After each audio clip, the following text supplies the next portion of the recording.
একসাথেই তো ছিলেন, 26-এ কি সংযুক্ত মোর্চা 2021 সালে ভোটের সময় তৈরি হয়েছিল। ভোট শেষ জোট শেষ আমরা বলিনি, সিপিএম এর একজন বলিষ্ঠ নেতা বলেছিলেন। তারপরেও আজকের দিনে দাঁড়িয়ে আমি বলছি, আমি একজন সংযুক্ত মোর্চার বিধায়ক বলতে নিজেকে বেশি স্বাচ্ছন্দ্য বোধ করি। পার্টি আলাদা আলাদা আলাদা কর্মসূচি হতেই পারে, এটা স্বাভাবিক। তবে 2026-এ নিরিখে নির্বাচনে পশ্চিমবাংলায় যেভাবে বিজেপিকে তৃণমূল জায়গা করে দিচ্ছে এবং অঘোষিত যেভাবে বিজেপি রাজ্য চালাচ্ছে, এটার হাত থেকে বাংলার মানুষকে পরিত্রাণ দিতেই হবে।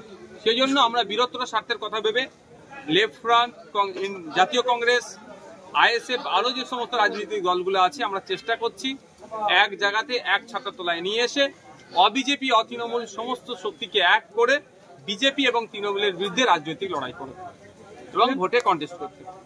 শওকত মোল্লা তিনি প্রতিদিন গেঞ্জি দিচ্ছেন, বিভিন্ন বয়সী মানুষদের নিয়ে মিছিল করছেন, এই কি 26 ভোটে কোনো উপকার আসবে? দেখুন, কথা হচ্ছে এতদিন পরে ওনার গেঞ্জি দেওয়ার শখ গেল কেন বুঝতে পারছেন তো? পাশে মানুষ দাঁড়াচ্ছে না। আর আমাদের ভাঙড়ের ভোটার রাজ্জাক খাঁকে যখন খুন করেছে, তারপরে কারা খুন করলো না করলো সেটা দিনের আলোর মতো পরিষ্কার হয়ে গেল। শওকত ঘনিষ্ঠ খুন হলো, শওকত ঘনিষ্ঠ গ্রেফতার হলো। এখন মন পাওয়ার জন্য গেঞ্জি টেঞ্জি দিচ্ছে, যে যা দিচ্ছে সাধারণ মানুষ নিয়ে নিচ্ছে। ভোটের সময় 2026-এ বুঝিয়ে দেবে।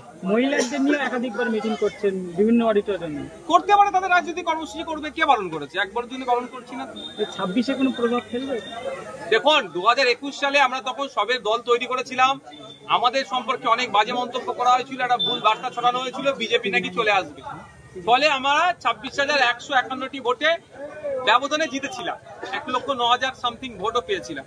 তো আজকের ডেটে দাঁড়িয়ে বলছি, ভাঙড়ের মানুষ আরো সচেতন হয়েছে, বুঝতে পারছে একটা বিধায়ক সারা রাজ্যে কিভাবে তোলপাড় করছে। দেখুন, আপনাদের কি বলি, গত 3 দিন আগে আপনার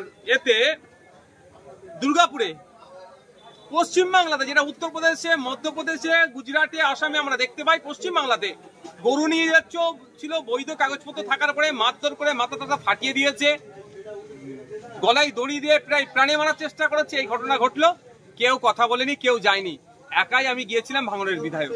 সুতরাং ভাঙড়ের মানুষ বুঝতে পারছে যে বিধায়ক নির্বাচন করার লাভ আর লসটা কোথায়। 2021-এ মিথ্যাচার করার পরেও 26,151টি ভোটে জিতেছি। আমাদের 2026-এ এখান থেকে আইএসএফ কে ভাঙড়ের মানুষ প্রত্যেকে ডবল ব্যবধানে জিতাবে, এটা মনে করি।